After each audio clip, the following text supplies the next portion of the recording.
Welcome to the Big 12 preview edition of the Zooch and Wilde Show. Uh, I cannot wait to talk about some of these teams. This seems to be, Zooch, like it's the most exciting conference in college football this year. Maybe not the best, but it's looking to be the most exciting. Oh, without a doubt, the most exciting, I think. I mean, there's just so many storylines to get into. I mean, we're going to talk about all of them. We're talking about the storylines. We'll be going into every single team one by one, deep breakdown. At the very end, we will give our predictions of what we think will happen in the Big 12 conference for this year. But I think one of the most exciting things about the Big 12 conference is that it has so much parity. There are so many teams. I'm looking at the over unders. Half the league is either at a 6.5 or 7.5 win total. Like teams can go so many ways. Right, and there's probably not a single, maybe not Arizona State, but if I told you any other team in that conference ended up winning it, from I have one more. I mean, I have one more that we'll get into, but like literally, I think like you said, there's two teams that would surprise me if they made the Big 12 championship game.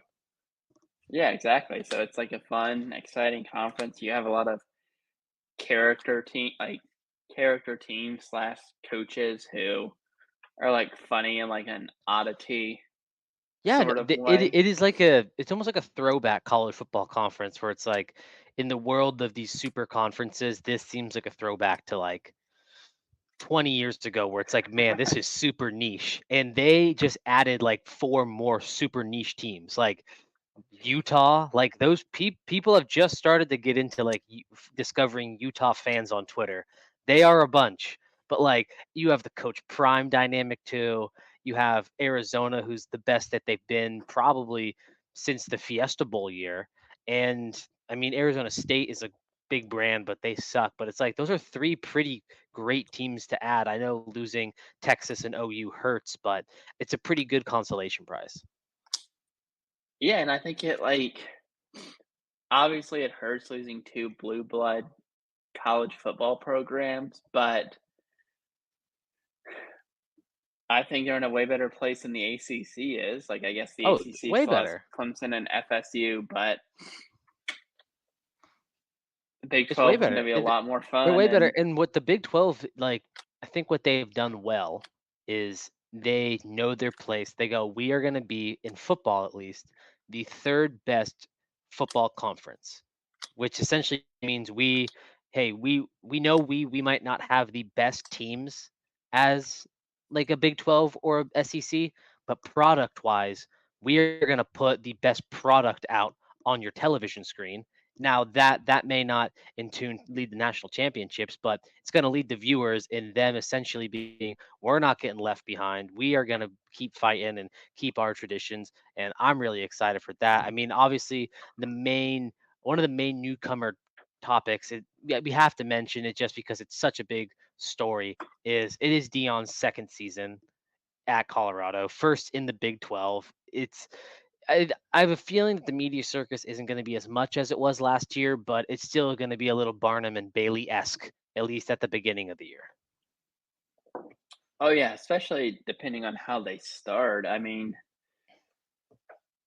last year was crazy with like the getting the big noon kickoff, which, and I mean, people got mad at Fox for doing that, but part of that was where else were they going to go? Like, Hmm. they were playing TCU. I mean, I want to say this year they play because they played North Dakota State first, correct? Hmm. So it was North Dakota State, Nebraska, Colorado State. Oh, actually, I'll pull it up right here. I mean, are we just start? Are you want to just start with Colorado and go in on them? Like, I mean, because I'm looking at their schedule right now, and Yeah. So let's actually start. Before we get into the team breakdowns, just want to say make sure like and subscribe to the podcast. Settle down. Make sure to follow us on Instagram as well at Settle Down Media, the light blue logo. Really appreciate it. Right now we're releasing episodes every 2 weeks because we are still in our off season, And once the season starts, we'll be back to releasing weekly episodes of Zooch and Wilde. But there's some other great podcasts out on Settle Down, hockey, pro sports, basketball, everything to our lives. So you name it. Make sure to go like and subscribe before we hop into the teams. But yeah, we're going to be doing this in alphabetical, but we have to start with Colorado just because they are the cream of the crop. They are like the cream of the crop in terms of storylines, not in terms of talent wise, let's just say. Right, and they did. I mean, they did improve their offensive line. It's hard not to improve it, but it is going to be much improved. They still have Shedeur Sanders. They still have uh, Travis Hunter. I almost said Travis Henry, not Travis Henry. Travis Hunter. But like looking at their schedule, it's a tough first couple games. Like It's really North Dakota tough. State, It's really tough. maybe not as good as they used to be, but still pretty good. At Nebraska, but then Colorado State, Baylor, at UCF. I mean, you like look at It's just like if you look at their Big 12 schedule, right? You have Baylor, UCF, Kansas State, Arizona, Cincinnati, Texas Tech, Utah, Kansas, Oklahoma State. That's not. I mean, Like, it's not to not me a out of the. lot, I but think. Go ahead. Colorado to me, it's just I don't worry about Travis or Shador. I worry about the rest of the team. And yes, the offensive line got revamped, but it's 5 new starters. You're looking at 2 new coordinators. I mean, you have Warren Sapp on that coaching staff. It I know it makes it hard for me to take them seriously. And it sucks because I know that Deion wants to take it seriously. I know that Shador and Travis are probably going to be first round draft picks. It's the rest of the parts that worry me with Colorado. Right. Yeah, they're like putting together a car, and it seems like, at least on paper, that they need a lot more to It's be like they up have the and running. engine. It is. It's like they have a car and they have like the best driver in the world and a perfect engine, but they don't got the wheels or the interior or the seats or the axles or brakes. They seem to have like the 2 most important things. They got their quarterback and they got their coach. But it's like, where's something else? But I totally agree. If they can just bust through that kind of first 2 games, especially that Nebraska game, we talked about Nebraska, that kind of being a make or break game for both those teams. If they can beat Nebraska, I think that sets them up very, very nicely for the rest of the year. Yeah, I do too. And I mean, if they start 3 or 4-0 with Deion Sanders being how he is, they're going to be ranked high, and they're going to start getting that Oh yeah, attention again. And people are going to be pissed and saying they saw, like, same thing you saw, like, last year. And yeah, they ended up being yeah. 4-8 last year, but anyone who won't admit that they were a much improved team from the year before is They were doesn't like improved. just doesn't like Deion Sanders and not willing to admit that there's a big improvement. Hard not to improve coming in from a 1-11 season, Yeah. but Oh my gosh. Hey, don't look up who they beat that year. Do not, by all means, look up who they beat that year. It doesn't matter that team may or may not play in Berkeley and may or may not be one of my favorite teams. It does not matter who they beat that year. But at the end of the day, yeah, I think Colorado, are they Big 12 championship good? No, in my opinion. But I think that 5.5 win total, I think they'll get the over on that. All right. Well, we're going to move on now, going alphabetically to Arizona. I think Arizona is like the splash pick that a lot of like pundits are picking to make the championship because they are the sexy pick, I would say. they brought in Brett Brennan. They finally pried him away from San Jose State, which is a weird thing to say. I never thought in my life someone would stay at San Jose State as long as he did, which I honestly think says a lot about him, because it almost got to the point where people were like, did he has he stayed too long? Like, does nobody want him now? So I think that's a good hire. With Brett Brennan, they return a lot of guys. They do. And like I mean, the Big 12 is just so, like, I seriously am like almost of the mindset that and I know this could obviously change, but I'm almost of the mindset that like, even talking about them, like, the Big 12 champ who gets a first round bye might be, like, 9-3. I was thinking the same exact thing. Arizona, they might have the best QB wide receiver combo in the country, nonetheless the conference, and Fifta and McMillan. The thing that they had to replace is they had to replace a lot of defense, but guess who they hired as their defensive coordinator? And once I tell you this name, you're gonna just start laughing, and I'm sure the listeners will start laughing. It's probably the last person you'd expect as their new defensive coordinator. You I get one have no guess. idea. Dino Uh, Babbers. Dino Favre. Dino I Babbers is the honestly new D coordinator at Arizona. Solid coach. So if they can get their defense even humming, that offense is gonna hum, and Arizona's gonna have a chance to make a run at the conference championship this year. yeah, for sure. I mean, they were very, very good last year, and Jed Fish, like, I get leaving to go to Washington, but I'm also like, I don't know, man. I don't know that that's Grass ain't the always greener. yeah, like, ooh, we'll see, like, I know Washington has 2 playoff appearances since we got the 14 playoff, but I don't know. I think I would have had to stay in Arizona if I was him, but Yeah. I'm not Well, him, so well, we know the weather's a little better in Arizona, so we're going to move on to the other Arizona school that has made the move to the Big 12, and that is Arizona State University. I feel like Arizona State, I don't even want to like make fun of them. I feel like they're in this weird period of limbo because it's hard for even them to start building until they get off this uh like this probationary period because of the like suspensions and the allegations and all the violations that they had under Herm Edwards. So it's hard for me to even like comment on them. Like they ended the year strong, but I feel like he's still in year zero and it's his second year coach Dillingham. Like he hasn't even been given the chance yeah. yet. So I'm kind of going to give this year as a wash for him as well.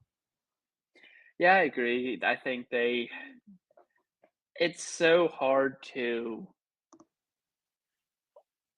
with loss of scholarships, and I don't know exactly how many scholarships they're refrained from having right now, but even a few, like, really, really hurts how good your team can be. Like, most guys aren't gonna go to your school if they can't Get a get a scholarship. full ride, so until that's done, I think it's gonna be tough for them. They might pull off an upset or 2, like, That's what I thought. Yeah. And but it's tough too because they had the Rashada news this last year where like he had a really pretty good year for a true freshman quarterback in that situation and he leaves. I mean, look, I guess my bold prediction with Arizona State is I don't think they'll be the worst in the conference. I know that might seem okay. bold, but I also, yeah, I don't think they're going to be the worst in the conference. But we're going to give Coach Dillingham a pass this year, or at least I am. I hope everyone else does too, because he just hasn't had a chance to give himself a chance. Hasn't had a chance to get a Yeah, chance. he hasn't he's gonna get forks up before too long. A lot of people think maybe not this year, but it's coming. Well, speaking of someone who might be getting the forks up and is on the hot seat, we're moving on to the Baylor Bears and Dave Aranda, who, if you would have said a couple years ago, oh, Dave Aranda's on the hot seat, crazy. Like he seems like a guy who spends 20 years at Baylor and wins like 8 games or 9 games a year. But it's crazy to think that he's on the hot seat right now because of a couple really, really poor seasons strung together by him. Yeah, that he might that it's like the craziest like change of events I've ever seen because they were like the like up and coming like Big Team. 12 team under him. Like they won the Big 12, right? Because they beat Oklahoma State Mm-hmm. Yep. that year that we were watching the game And at work, and he just since then, just nothing they've done has worked. He like keeps going through coordinators, going through can't coordinators, win a bowl game. he's he switched his offensive philosophy. They're moving to an air raid this year. It almost seems like a guy who's grasping at straws, which is so strange because I think, although I do love Dave Aranda's quote where some reporters like, "Hey, you've recruited a little bit better this year, like compared to your last couple years. Like, what's the difference?" And he just goes like, "Oh, we have more money this year." Yeah. Appreciate that honesty. But yeah, I mean, they got a tough non-con though. They got to play Air Force, which is always a tough team to play early in the year, especially when you don't see that offense every year. And they have Utah early in what I think is a non-conference game, even though they're both Big 12 because it was scheduled previously. So that's just another tough game added on to Baylor. They're set at a 5.5 win total. I think it's going to be a struggle to hit that, in my opinion. Yeah, I think Dave Aranda might have been a flash in the pan at this point. Just got hot for a couple years and hasn't been able to sustain that success. And Baylor's, I don't know, like just seems like the other They did, teams in Texas are taking it a little bit more serious than Baylor is, and they're starting to fall back down to where Baylor football is 9 out of 10 times. So that's fair. Tough for Baylor, but I mean, hey, actually, I was gonna say something about at least you live in, but yeah, the school's in Waco, Texas. So sorry, that was a cheap shot at Waco. You guys have a beautiful stadium. I'm gonna leave it at that. We're gonna be moving on to the BYU Cougars, another semi newcomer that came 2 years ago, along with the UCF and Houston kind of transfer, and another coach who I never thought would be on the hot seat, and that's Satake. It is yeah, he is on the hot seat, and it's crazy because I think BYU is set up worse than Baylor is. Like this is, I looked at their schedule, tough non-con, and they have a team in the same market who seems to be more talented and more recent of story of success. both those, and I mean they're coming into a league now that NIL and stuff really matters, and I don't know how much BYU has embraced NIL, and you just can't succeed anymore in specifically in a Power 5 conference And without that's crazy to me. doing It's NIL. crazy to me because they're a private school. Like you think they would have like the means to be like, hey, we don't have to go through some bureaucratic like process. Like we're kind of a self-contained school. We can give sports. Also, there is a religious aspect where it's like we should be getting every best Mormon athlete in the country now because we're in a power Right. conference.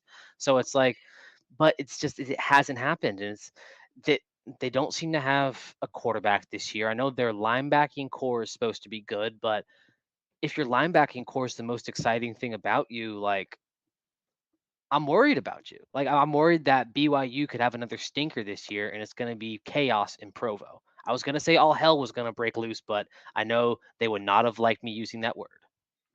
Right, just warning to visiting Big 12 fans, whatever you do, don't cheer when you are like a double-digit underdog and Yes. score a touchdown with 2 minutes left to go up double digits Also, because people want to also fight if you. you're yes, this is definitely not coming from experience, wink wink. Also, definitely I would stay in Salt Lake City if I was visiting Big 12 fans. It is little little more to eat, little more to drink, you know.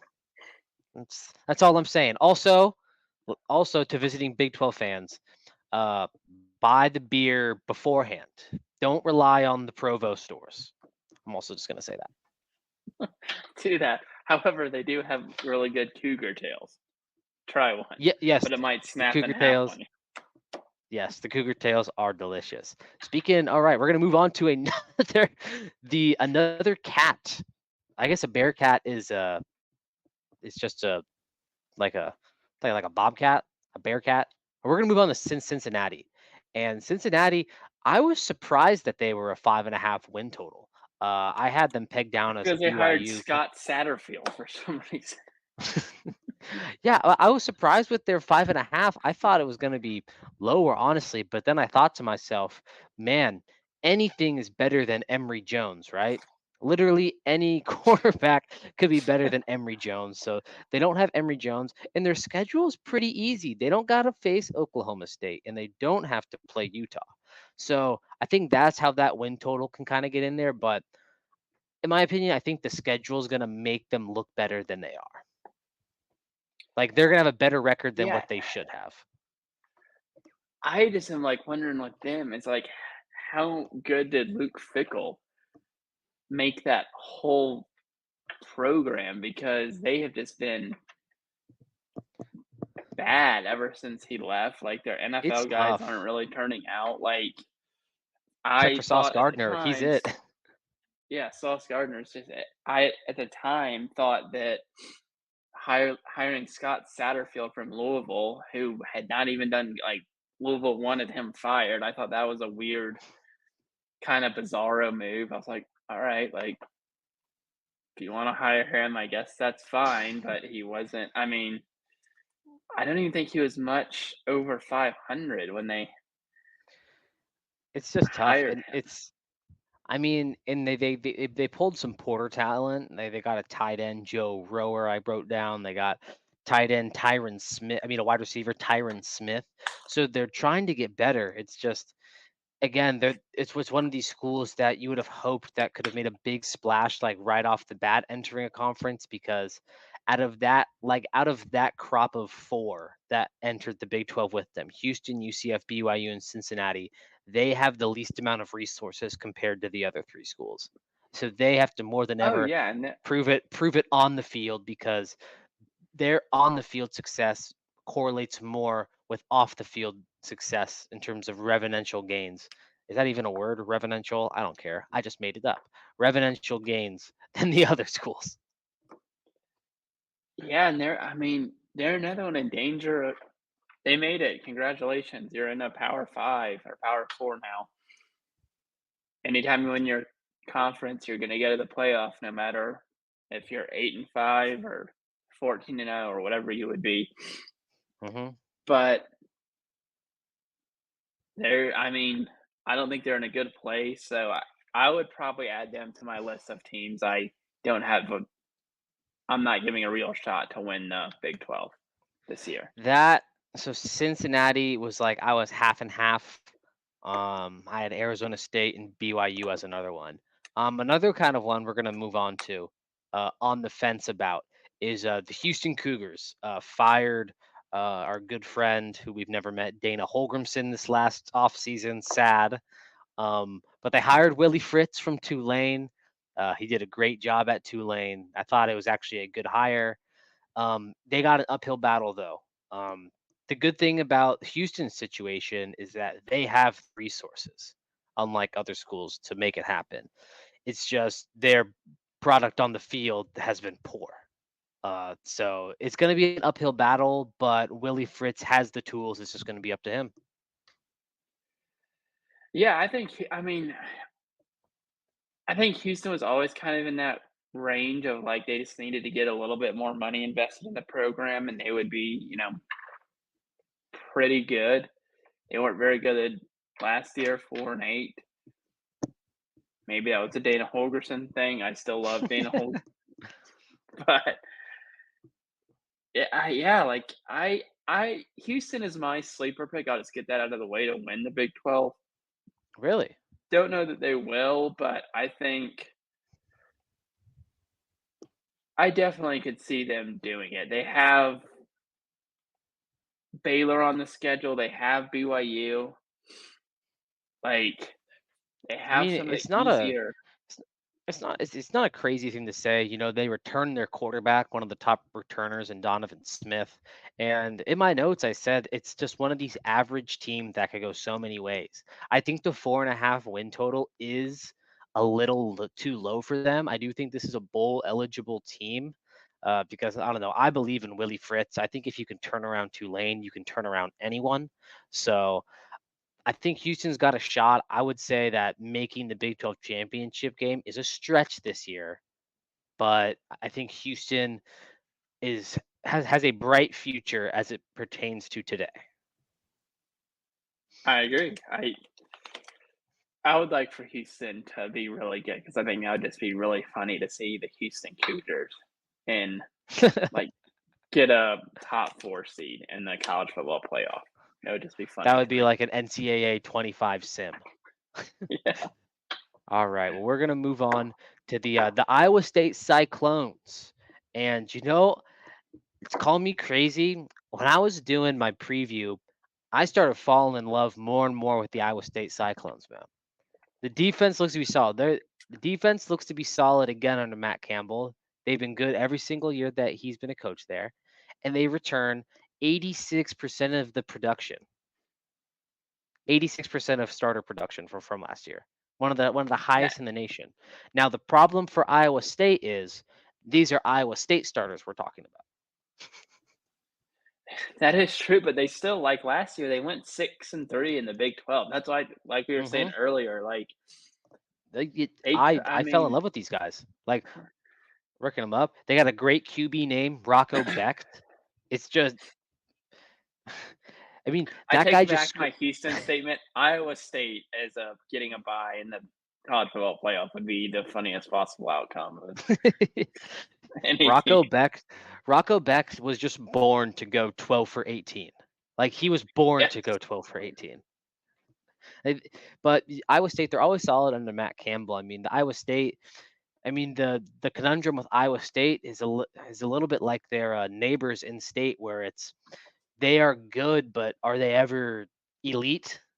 And I think they run into that same problem this year, or that's the kind of the thing they have to battle through. They got a lot of good players. It's can those good players become great? Yeah, I mean, the Big 12 is so hard because, like, even with them, I could see anything from 2-10 to, like, 5-7. Like, I really just can't get my finger on any Big 12 school besides the one I think who's gonna end up winning it. But, yeah, It's like, it's it's a fun they're conference. probably I for mean, sure gonna upset somebody. Like, I don't know that upsets will mean as much anymore let with a 12-team playoff, but mhm. I mean, it'll I mean it guess more we'll for have to schools see. like Iowa State who can sneak in though. Although That I is hope to true. not let's just hope we don't see any Matt Campbell meltdowns again. Yelling at fans from MAC schools after the game. Pat Campbell is a legend. He also might be in the "I've stayed here too long" Yes. portion of he had a real chance to leave, and since then, it's been kind of Isn't that crazy? He could have taken like an NFL job if he wanted to at one point. He's like, nope. What is it? Ames, Iowa that he's in right now? Yeah, Ames, Iowa. That works for me. All right. Well, I think this is the first school since Arizona that has been kind of taken over the airwaves of national media, and that's Kansas and Lance Leopold. This is probably the best Kansas has been since that '07 Mark Mangino year. This is like, and probably even more hype than that year. They they look solid and not in like a fluky fun way. They look solid in like, man, I have them favored in every game up until Kansas State, and that's like week 5 or 6. Like they look solid up and down the board. yeah, they like, I would put them in the category of a favorite too. When I mean, they only lost 8 total players last year. Hmm. I know they did lose Jason Bean, but it's not like he was Yeah, but they get the Jalen full. Daniels back. Yeah, like, Jason Bean was, like, not the go-to guy, really, but they play like you said, these first few games, Lindenwood, the Fighting Brett Bielema's, UNLV, at West Virginia. Yeah, I mean, they I would put them as one of the favorites. I'll give them a top 3 spot right now I also for the Big I 12. have them in the top of the Big 12 as very well. My questions for them are how is Jalen Daniels going to look post injury? Muscle tears are crazy, especially for mobile quarterbacks. Anything can happen. And O line. They only returned 2 starters, and the rushing attack is kind of like their thing at Kansas with Devin Neal. I mean, another great alt name that Kansas has, cornerback Kobe Bryant. Great name. Just a great name, Kobe with the C Bryant. But yeah, Kansas, their win total's at 8.5, and it's crazy to think that that's fair. It was not too long ago that Les Miles went like what 0-10 or like 1-9 with Kansas. Yeah. I mean, it seems like a lifetime ago. What a fever dream that was, Les Miles at Kansas. And I love Les Miles at Kansas. We cannot forget that a certain friend of ours slash Oklahoma fan blamed the weather delay on why Oklahoma lost to Kansas last year, too. Yes, yes, yes. Always blame the weather. No accountability. Uh, no accountability in Oklahoma. Let's just say that. But let's move on to the next team in state, and who I think is one of the teams that is going to have a very good chance of making it and winning the Big 12, and that is Kansas State. Kansas State win total highest in the Big 12, or one of the highest, tied at 9.5 wins. This is a top team in the conference. They returned most of its starters on defense that led the Big 12 in turnover margin. They returned their quarterback, Avery Johnson, MVP of the prestigious Pop Tarts Bowl, and they poached Dylan Edwards, star running back from Colorado, in conference transfer to add to another already great offensive attack. Klangman, I am probably even more than Kansas, I am very high on Kansas State. Yeah, there's another that's what's cool about the Big 12 is there's so many sneaky like in the other conferences you have like the teams who are they might not be the guy or the team in their conference, but people kind of have them as a top 10 team. You're like, oh, they'll be a playoff team. Mm-hmm. No one's really talking about Kansas State, and like you said, they are definitely Kansas State, I think I read a stat somewhere that they, besides Texas or Oklahoma, like they have the most Big 12 championships in like the last since like the turn of the decade, like or like hiding since Colin since like 2000. Kleins. I also did not know Matt Wells as their offensive coordinator now. Matt Wells is offensive coordinator. The thing with Kansas State, they always play gritty football. Like Kansas State, you keep talking about the 9-3 team that makes the playoff. That's like you just described Kansas State. Like they fit the mold perfectly. It's one of these teams though. Like nothing really. They have no proven players on offense that jump out. I guess Avery Johnson is as proven as he gets, but he was a freshman last year. Yeah, and I mean, looking at their schedule, not record, they don't have a record yet. Oops, I put up the wrong team. Okay, I don't like how it showed me their schedule, but like UT Martin, Tulane, that Arizona game is going to be big. That's the third game, so that's going to be a big That'll one. be a And then they big get game too. BYU, and I mean, if they can win one of in their first 5, they have Arizona and Oklahoma State. If they can win one of those two, like They're set they up. should be coasting the rest of the way. Like, I mean, they got at least Kansas. get a That's their stop. other hard one. I mean, Yeah, all of their tough games are at the beginning. So I had that down to Kansas State. It's so weird to think that like no team I think is going to benefit more than from Oklahoma and Texas leaving than Kansas State, at least in the interim, because Kansas State is always a team that seemed like they were like, man, they fight hard and they beat the teams that they should beat. It's like they could just never beat those two teams. But now that those two teams are gone, that they're set up quite nicely. yeah,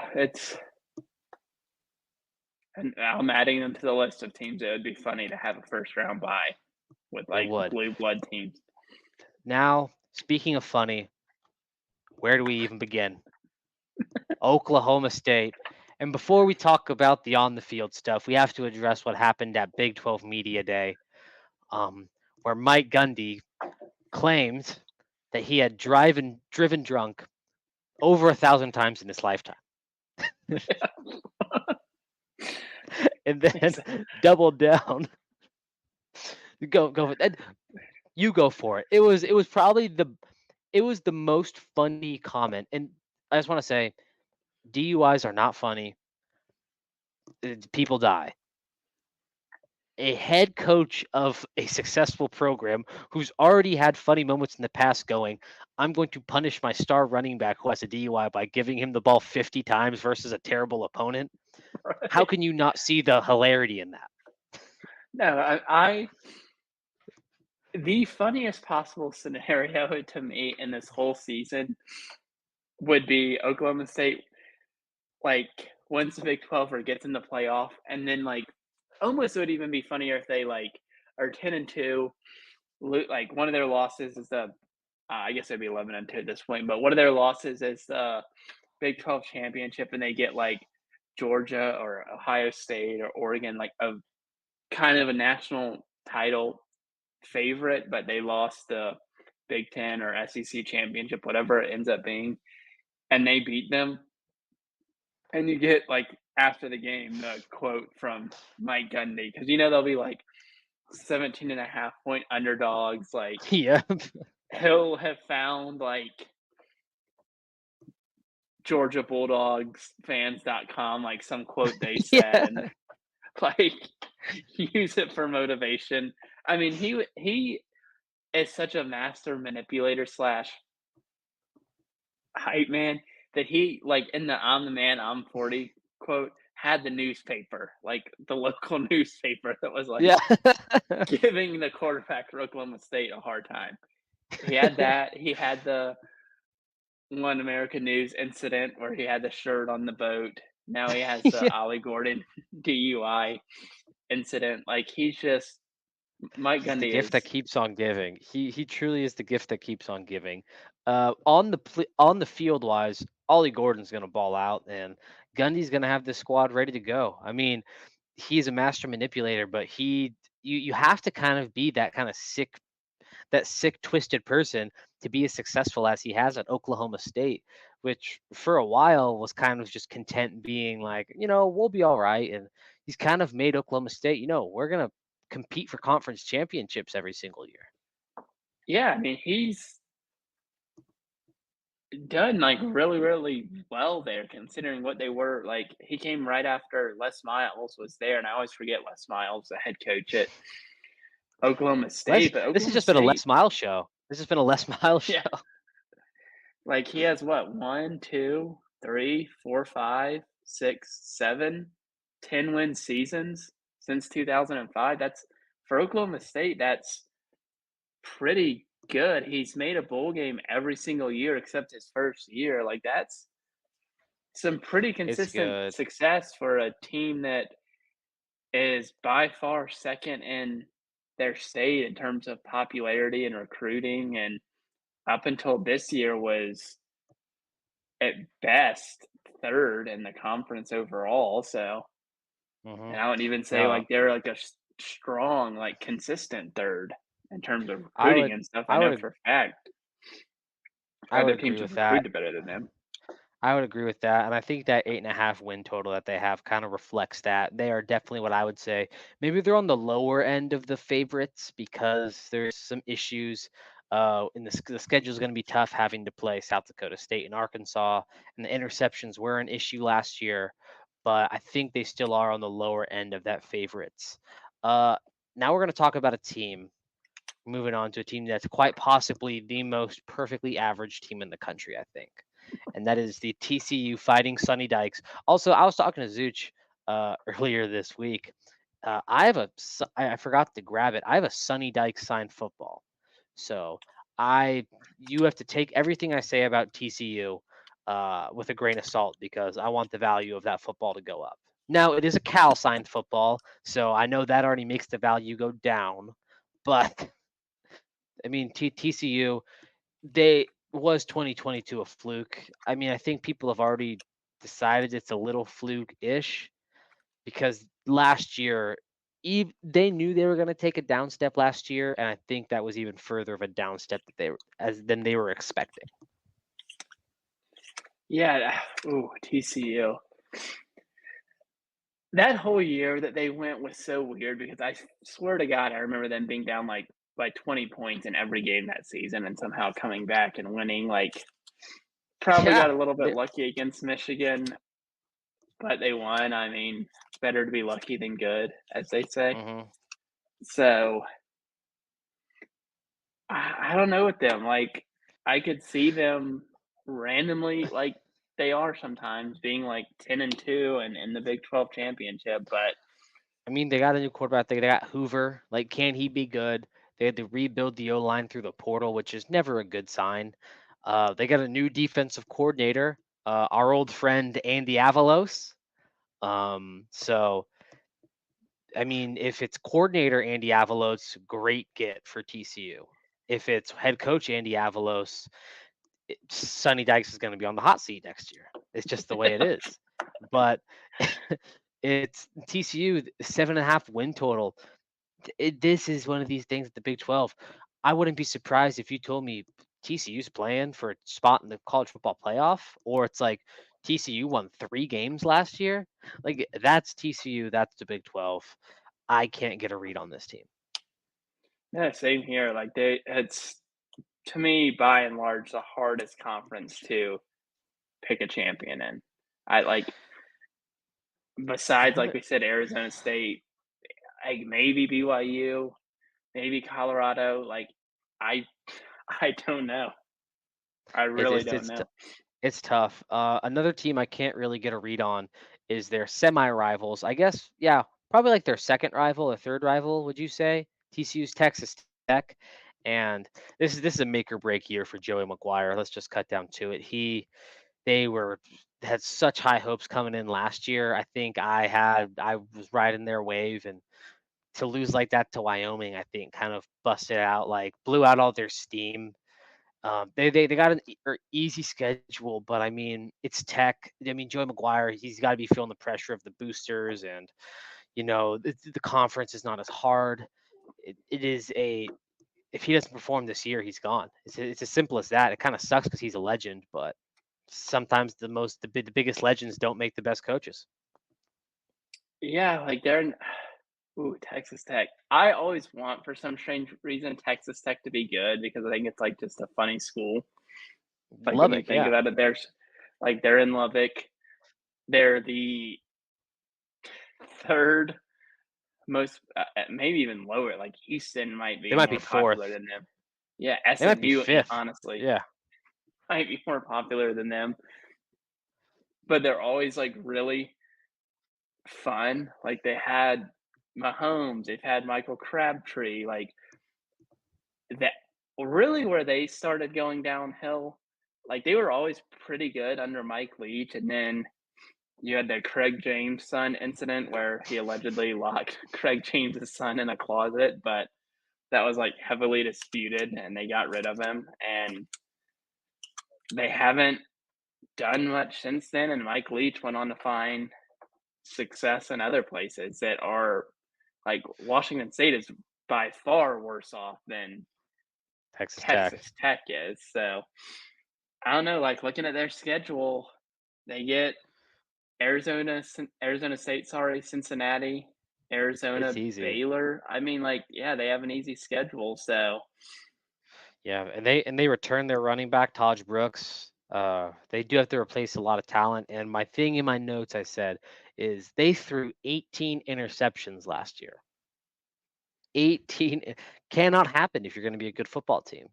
Call me no, crazy, but can't throw interceptions if you want to win football games. That's just me. Wild thought. Wild thought.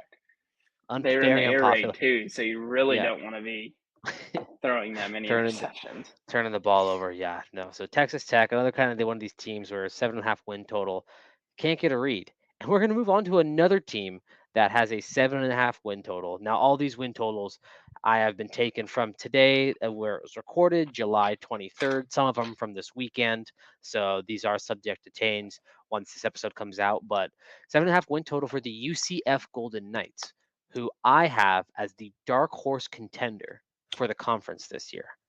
They brought in 12. Gus Malzahn is I think is a very underrated football coach. I was going to Oh, say I great. agree. I think he is a very underrated elite football coach.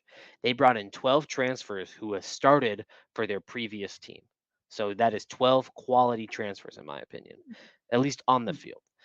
KJ Jefferson, I gave him a lot of shit, and a lot of it's warranted, but he is an upgrade over Plumlee. Everyone can agree on that. Everyone can agree that KJ Jefferson is an upgrade over John Reese or whatever his name, Reese Plumlee. And they have Harvey running back who should ball out. Like UCF, I think, is a sleeping giant, and I think was the one in the big is they have South Florida, which is a big pro, especially in a league where there's no other Florida schools. Yeah, and I mean, now realistically they are recruiting Florida and aren't playing besides Texas Tech and they're not trying to recruit anymore really against Texas, Oklahoma. Like they're not going to get those guys. They're not going to get the guys who want to go to Florida and FSU for the most part. But if they start winning the Big 12, they're still in a recruiting hotbed that really nobody else in the conference besides those Texas schools who aren't ever really going to out-recruit Texas. Like Oklahoma is a little bit different, but for sure Texas and Texas A&M, like, which going back, I forgot about Texas A&M. Texas Tech might be sixth, legitimately most popular team in Texas. But yeah, I mean, now let's get it out there. UCF's one of the teams I have in my conference championship game. So I have them. I mean, I kind of want to tease. I don't want to give too stuff away, but they are in the scenario for sure for me. But also, just a side note, NCAA football has come out. They have become like my favorite team to play with is UCF. The speed option with KJ Jefferson is so much fun. In the defense, I think they're rated a little low. They're like a 78 defense. I think they play like an 82 defense because they're linebackers, which I play. Linebackers are very good linebacker core, fast, athletic. It is a video game, but there is a little bit of good comparison there. But UCF, dark horse, Gus Malzahn, gonna have these boys ready to play. Now we're gonna move on to a team that I have to get something off my chest. I'm sorry, I had to get this off my chest. Now, before I talk about Utah, I want to talk about one player in particular. It's the quarterback for Utah, and his name is Cam Rising.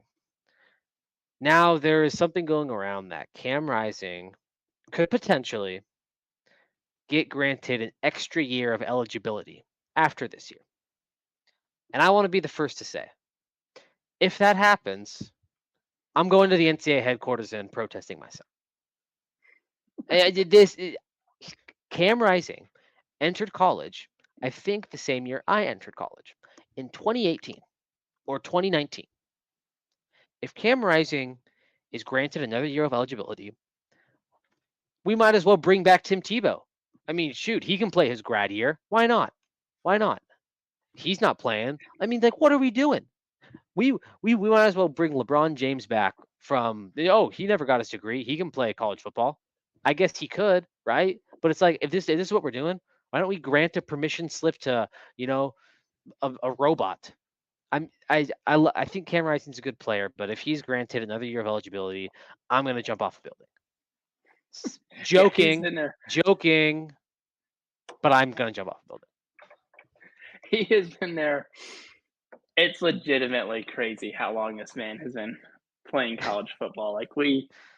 You see and speaking of memes, the memes saying that Joe Biden you can finish out the season, but you're fired, specifically from a certain fan base that is in the state of Alabama and might have started rumors that a former head coach was sleeping with an intern.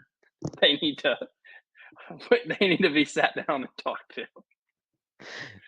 Man. But the memes of Cam Rising, like I saw one today and it was legitimately saying that Cam Rising played against Joe Pa in his first year at Penn State. So that is where we're at with.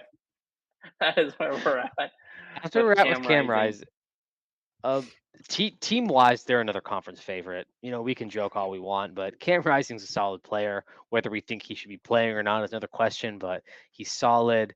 They return a lot of guys back from who got bit with the injury bug last year.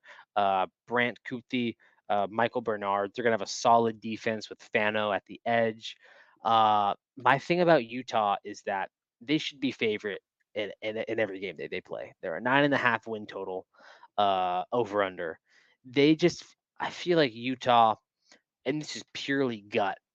Utah more than anyone, I think, is going to feel the grip of being every team's Super Bowl that they play, Oh which yeah. is going to be tough for them. And I think for a team, I think Cam Rising being a little more explosive than last year, but there were at times where it's like, holy crap, like Utah looks like mortal. Like they looked like bad last year. Other than the UCLA game, like they look bad. And even their offense looked lethargic. It's like, were they so dependent on two players, that offense? Which kind of worried me a little bit. Yeah, I mean, and they always seem to me to have like a couple games every year that like you're just like, how did you lose, you know, that game? But they're like the heavy favorite right now from everything I read that Super, super heavy favorite. they're gonna be the champion. So I guess we'll see with the We we Utes. We will see. They are good. I think Utah's a school as well that if they start winning a lot can get hot in the Big 12, because I think they can kind of recruit that Rocky Mountain region, which is not a as fertile and as dense of a region, but it's so spread out that there's no Big 12 team in Northern California or Oregon or Idaho or Utah or Colorado. I guess Boulder, but if Utah's the best one, they can start pulling guys, which would be really good. We're going to be moving on to the last team, and it's a team that Zooch has beef with the coach. So Zooch, I'm just going to let you take it. It's the West Virginia Mountaineers. We're going to give 30 seconds on Neil Brown with Zooch. Take it away. Well, Neil Brown used to be the darling of Troy, the school of Troy, Troy University in Alabama, which is I'm trying to think of how to describe like they're kind of like the Sacramento State, I guess, or Like they're close to that bigger, of like yeah, they're a little bit bigger, like have a a nice Fresno State campus. maybe, or a San Jose State Yeah, maybe maybe. like a Fresno State or San Jose State where it's a little cheaper, you can go there. Every one of their fans is really like an Alabama or an Auburn or Florida State fan. But I do think that West Virginia is going to be pretty good this year. Neil Brown turned things around last year. I'd give him much hate over the past few seasons because I do just there. I don't know what it is about him, but he like grinds my gears. Is it the But visor he, and the I mean, floppy hair? Is I it think the it's the visor and the visor and the floppy hair? floppy hair. But he is like it just like something about coaches who go like 5-7 to 7-6 most years just like piss me off. And I don't know why they piss me off, but I think it's because I'm like, just either be like horrible or be better. Like you're just Because like you want stuck them to be in. like, you want them. I think the thing with Neil Brown is it's like if you're the 7-5 coach, you have to be kind of like the funky weird guy, like the Mike Leach or the Brett Bielema, or it's like these guys that have like kind of carved a niche out for themselves. It's like, yeah, maybe I don't win every year, but I love, or the PJ Flex, where it's kind of like funny and it's like you bring attention and like you super invested. It's like Neil Brown. It's like, man, like I get that, like you want to like install your program, but it's like, man, lighten up a little bit, man. But no, Garrett Green, their quarterback for West Virginia, if he takes the next step, West Virginia is gonna have a shot to go on a little dark horse 8-9 win season, I think. Now they're set Oh at yeah, six and a and half right now, but Garrett Green, if he takes the next step, they got a shot because he can slang that thing. he can, and they would like West Virginia is just a funny. All the Virginia teams are like a really funny.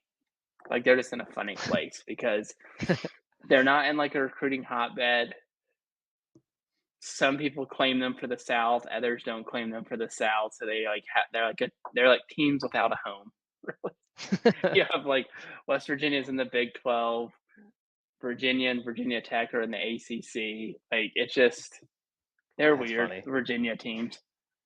It's funny. I mean, one thing they have to do is I read that they picked up 9 DBs in the transfer portal this offseason, which is crazy to me. Absolutely Yeah, crazy. So no, not 9, 6. My bad. They picked up sick. 6. 9 would have. I mean, still crazy to pick up 6 DBs in the portal, but to tell you that they're trying to fix it, man. But West Virginia. Anything else on West Virginia before we move on into individual awards? No, I don't believe so. Awesome. Well, thank you, everyone. That was our team segment. Again, I'm going to remind everyone to make sure to like and subscribe. Follow us on the Instagram, Settle Down Media. Let's get into the single player awards and our championship predictions. Zooch, do you want to kick it off with your Big 12 championship prediction? I know you already alluded to one of the teams in it earlier. Yep. So I have UCF playing Utah in the Big 12 The U battle. championship with UCF winning. UCF winning. Okay, that is crazy. Wow. Because and I think this is our first one where we have a completely, we've done the SEC, we've done the Big Ten. It's our first one where I have 2 completely different teams than you. Although in my scenario, it includes your teams. So I have Kansas State playing Arizona with Kansas State winning the Big 12. And the reason that either Kansas State or Arizona gets in is because I think Utah gets squeezed out in the last game. Utah plays UCF in the last game.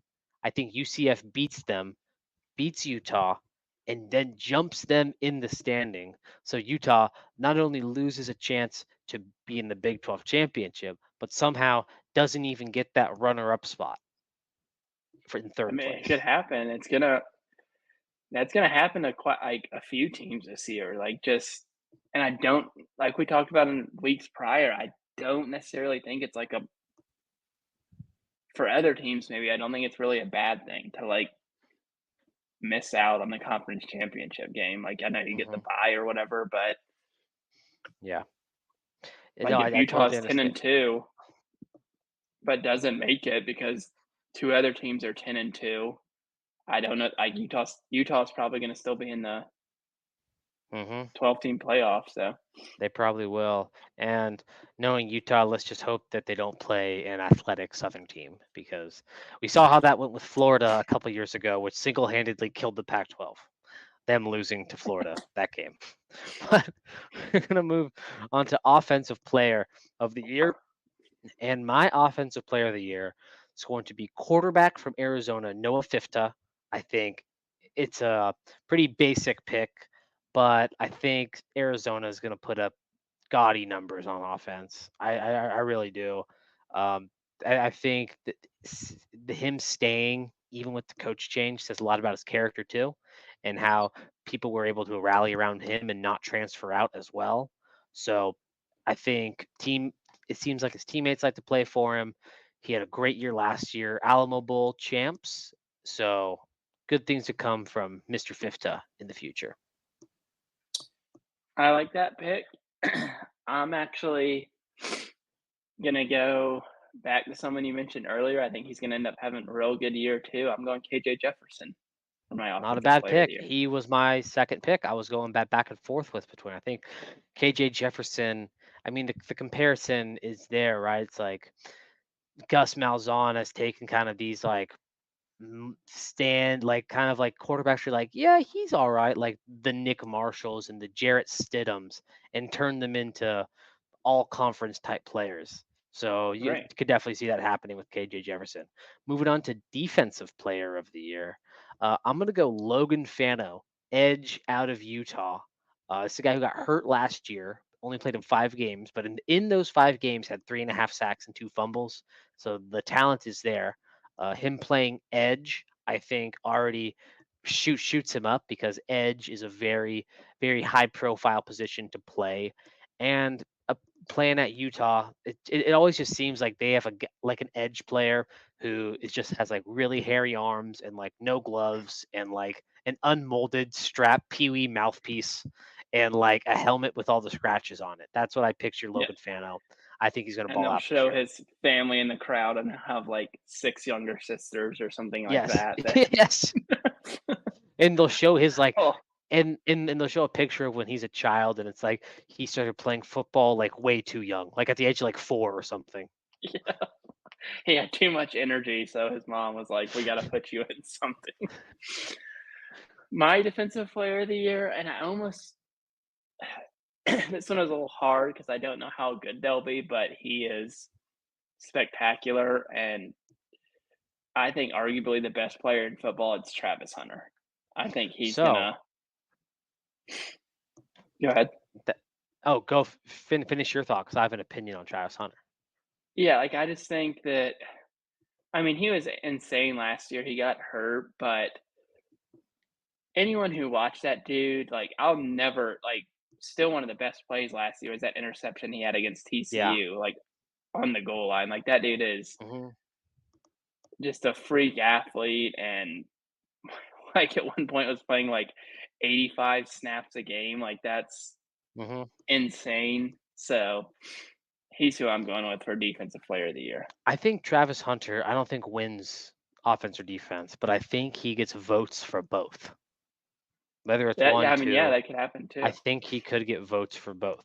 We're gonna move on to newcomer of the year, and I guess this is a cheap pick for newcomer of the year because newcomer on a technicality. It's Dylan Edwards, the old running back for Colorado. Now you might be saying Colorado in the Big 12 now. They were in the Pac 12 last year. So technically, he's going to Kansas State, transferred there as a newcomer from the Pac 12 Colorado. I think Dylan Edwards is going to work really well in that system with Avery Johnson. It's part of the reason why I have Kansas State winning the Big 12 this year is because of the success I think Dylan Edwards is going to have in that running system. Mine's kinda technicality too, and it was I almost took him for offensive, but I based my offensive on who I had winning. That's what it came down to, who I had winning the Big 12. I'm going Noah Fife for newcomer because Mm.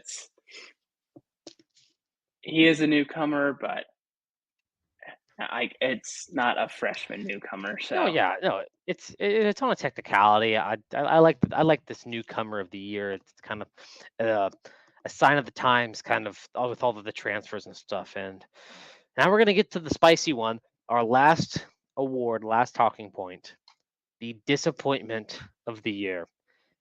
This could go so many ways. I think a lot of conferences, you kind of get snowballed one because of the parity. This is up in the air. We could look so stupid.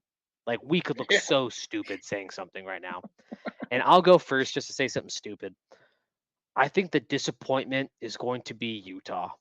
Not I because do too. they they had a bad year, but because I think that they miss out on the Big 12 championship game. And I think that to them will be a disappointment. Man, if Utah does well, I'm going to look real stupid because of my Cam Rising take and this one. But I think Utah is going to be the disappointment. I'm standing by that.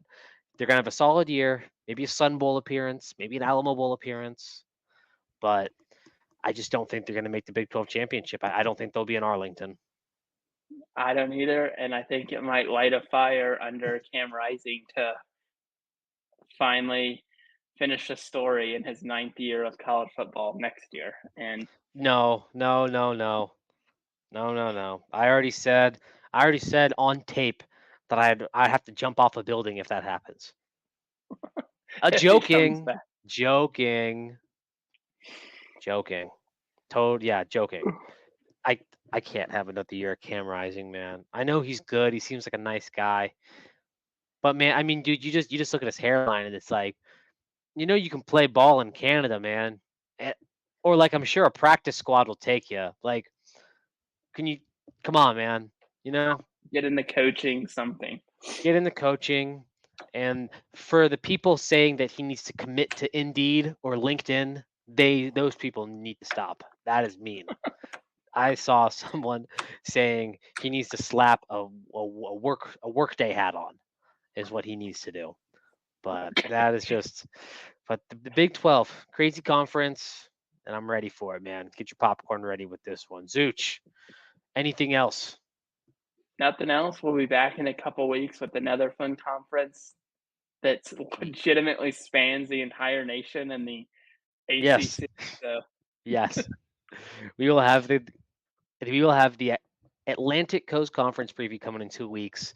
Even though there's teams literally that you can see the Pacific Ocean from their campus. But what do we know? It'll be a fun one. Thanks again, everyone, for listening. We really do appreciate this. We couldn't be doing this without you guys, whether it's listening on the shows or on the clips on Instagram or YouTube. Thank you guys again, and we will see you in 2 weeks. see you guys.